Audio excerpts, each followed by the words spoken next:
Tonton video ini sampai selesai agar Anda tidak gagal paham.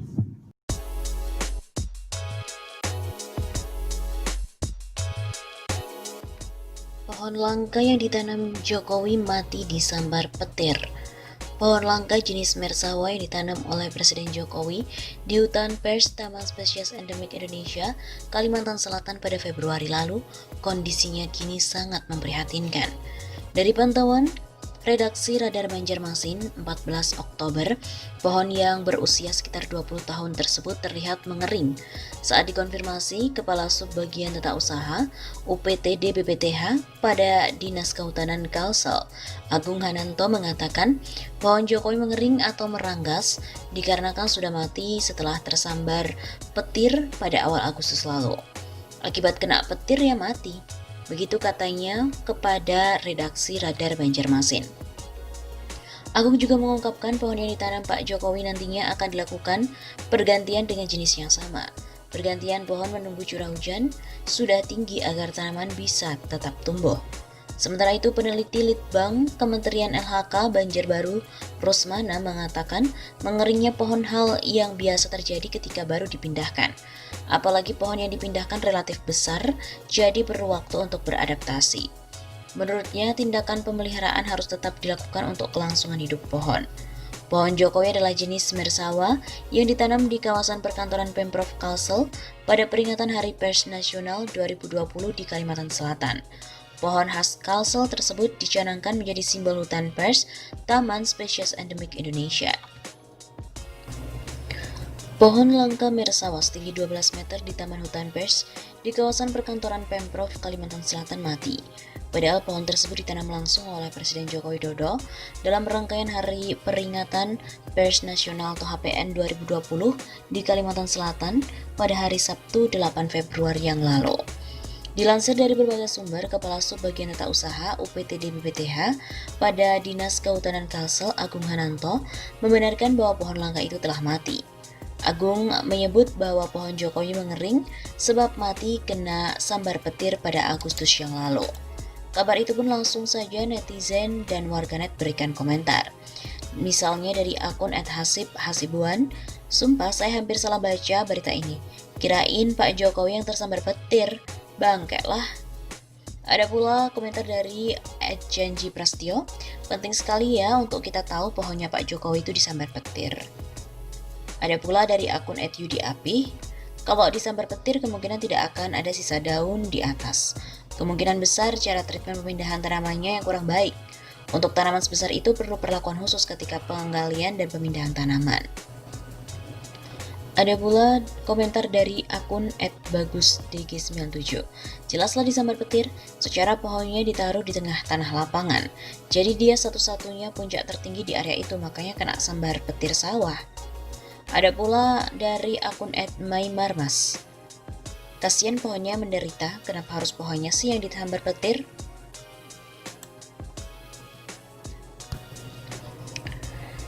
Pernah pula diberitakan pohon Jokowi menjadi simbol hutan pers. Presiden Jokowi saat menanam pohon Mersawa setinggi 12 meter. Pohon Mersawa dengan tinggi sekitar lebih dari 10 meter ini tertancap di tengah-tengah hutan pers Taman Spesies Endemik Indonesia di kawasan perkantoran Pemprov Kalimantan Selatan. Tanaman dengan nama latin Anisoptera marginata Court ini merupakan pohon yang ditanam oleh Joko Widodo dalam rangkaian peringatan Hari Pers Nasional 2020 di Kalimantan Selatan pada hari Sabtu 8 Februari yang lalu. Memiliki ukuran paling besar dibandingkan dengan ratusan tanaman yang lain yang juga ditanam di lokasi tersebut, pohon khas Kalimantan Selatan tersebut akan menjadi simbol hutan pers Taman Spesies Endemik Indonesia. Hal itu disampaikan oleh Kepala Dinas Kehutanan Kalsel, Hanif Faisal Nurofik baru-baru. Iya, kalau bisa dipertahankan terus, pohon akan jadi simbol hutan pers karena paling besar dan merupakan ciri khas hutan tropis Indonesia. Dia mengungkapkan pohon Mersawa dipilih untuk ditanam Jokowi. Selain menjadi salah satu tanaman khas Kalimantan Selatan juga lantaran jenis pohon yang langka di Indonesia. Tanaman ini sudah langka, kami mendapatkan dari Balai Penelitian Lingkungan Hidup dan Kehutanan Banjarbaru. Dipindahkan ke sini untuk dilestarikan. Ditambahkan pula pohon Mersawa ini bisa berumur hingga 200 tahun lebih dan tingginya bisa mencapai 50 sampai dengan 60 meter. Kalau yang ditanam Bapak Presiden ini umurnya sekitar 20 tahun. Berbarengan dengan penanaman pohon bersawa, dalam rangkaian HPN 2020 dilakukan pula penanaman sebanyak 168 pohon endemik dari seluruh provinsi Indonesia dan tanaman sangon sebanyak 18.000 di area hutan pers.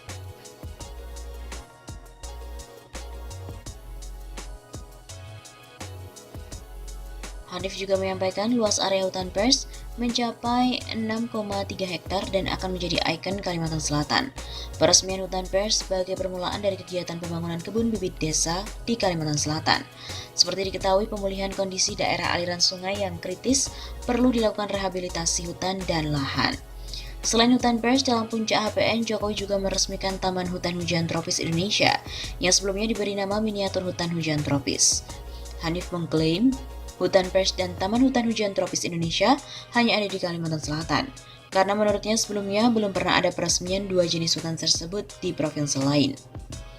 Dalam peresmian tersebut, Jokowi didampingi sejumlah kabinet, seperti Menteri PUPR Muhammad Basuki Hadimulyono, Menteri Polhukam Mahfud MD, Menteri Lingkungan Hidup Siti Nurbaya Bakar, Kepala Staf Presiden Muldoko, Kepala Sekretariat Presiden Heru Budi Hartono, dan Sekretaris Militer Presiden Maijen TNI Suharyanto. Terkait Taman Hutan Hujan Tropis Indonesia, Hanif juga menyampaikan kawasan itu dibangun sejalan dengan program Revolusi Hijau yang diinisiasi oleh Gubernur Kalimantan Selatan. Pemprov Kalsel telah melakukan berbagai upaya nyata dalam mengurangi dan menangani lahan kritis. Salah satunya adalah membangun miniatur hutan hujan tropis yang merupakan ciri khas dari hutan di Kalimantan Selatan. Selanjutnya, pembangunan hutan hujan tropis berdasarkan SK dari Gubernur Kalimantan Selatan nomor 29 tahun 2018. Dia juga menjelaskan selain untuk mengurangi lahan kritis, pembangunan hutan hujan tropis merupakan salah satu upaya Pemprov untuk mempertahankan keberadaan hutan tropis, serta menjaga kelestarian pohon endemik yang ada di dalamnya, seperti ulin dan beberapa jenis meranti.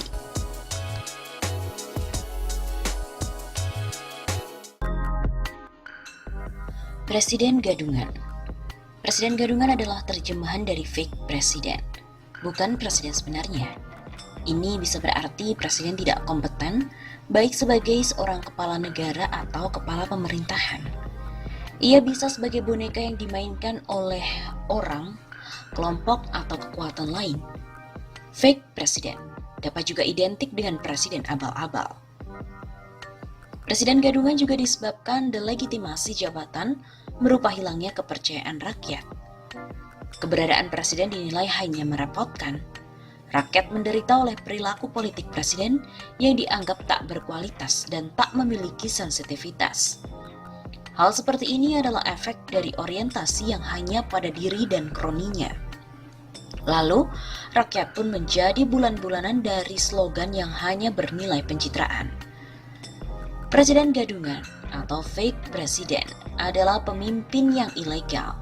Keabsahan statusnya goyah. Sebagai contoh adalah kejutan kasus yang terbuka setelah disembunyikan 9 bulan. Putusan MA yang menyatakan pasal 3 ayat 7 PKPU nomor 5 tahun 2019 tidak memiliki kekuatan hukum mengikat. Rontoklah dasar hukum penetapan pasangan Jokowi Ma'ruf. Beberapa ahli atau loyalis presiden mengatakan putusan MA nomor 44 P/Hum/2019 tanggal 29 Oktober 2019 tersebut tidak berlaku surut atau retroaktif. Karenanya tak berpengaruh pada putusan MK yang menolak gugatan Prabowo Sandi. Terhadap hal ini, tentu terus diperdalam dan masih bisa debat lanjutan. Indikatornya antara lain. Pertama, permohonan uji material Rahmawati CS terregister di Mahkamah Agung pada tanggal 14 Mei 2019. Artinya sebelum putusan MK 27 Juni 2019. Maknanya adalah permohonan uji material tersebut sangat berkaitan dengan Pilpres 2019. Bukan berdiri sendiri. Dalam permohonan pemohon pun juga disinggung konteks Pilpres 2019.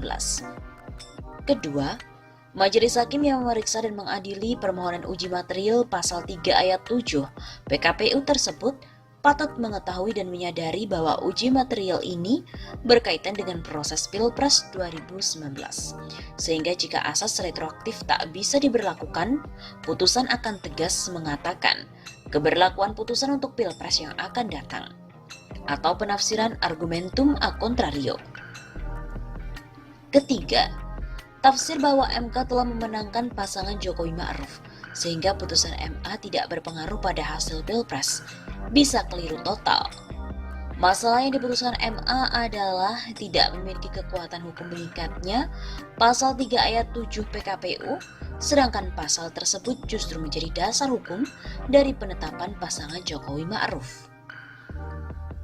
Keempat, disembunyikannya putusan MA ini hingga 9 bulan adalah sebuah bukti bahwa putusan ini sangat berpengaruh pada keabsahan hasil Pilpres. Jika tidak, maka MA serta-merta akan mengupload atau mengumumkan kepada masyarakat demi kepastian hukum. Siapa pihak yang terlibat dalam penyembunyian atau penggelapan ini harus dituntut. Jadi di sini patut diduga kuat adanya skandal politik dan hukum yang sangat memalukan. Ada gaslighting dan ada corruption. Sinyal dari terkuaknya skandal besar. Yang jelas, putusan MA nomor 44 P/Hum/2019 tersebut akan menjadi sebuah bukti bahwa kemenangan pasangan Jokowi Ma'ruf itu sebenarnya sangat bermasalah, cacat politik dan cacat hukum. Bila DPR menangkap aspirasi rakyat yang mempermasalahkan kualitas dan legitimasi presiden, maka putusan MA tersebut dapat dijadikan dasar sebagai proses pemakzulan presiden. Putusan MA nomor 44 P/Hum/2019 itu dalam kaitan keabsahan pasangan Jokowi Ma'ruf bukanlah pelintiran, tapi suara hukum dari keadilan dan kebenaran. Sebagai hiburan, khususnya bagi para penjilat politik dan hukum, dihimbau untuk membaca bukunya Mark Green dan juga Ralph Nader yang berjudul Fake President: Decoding Trump's Gaslighting, Corruption, and General Bullshit. Fake President tidak boleh dibiarkan, siapapun dan kapanpun, karenanya harus diakhiri.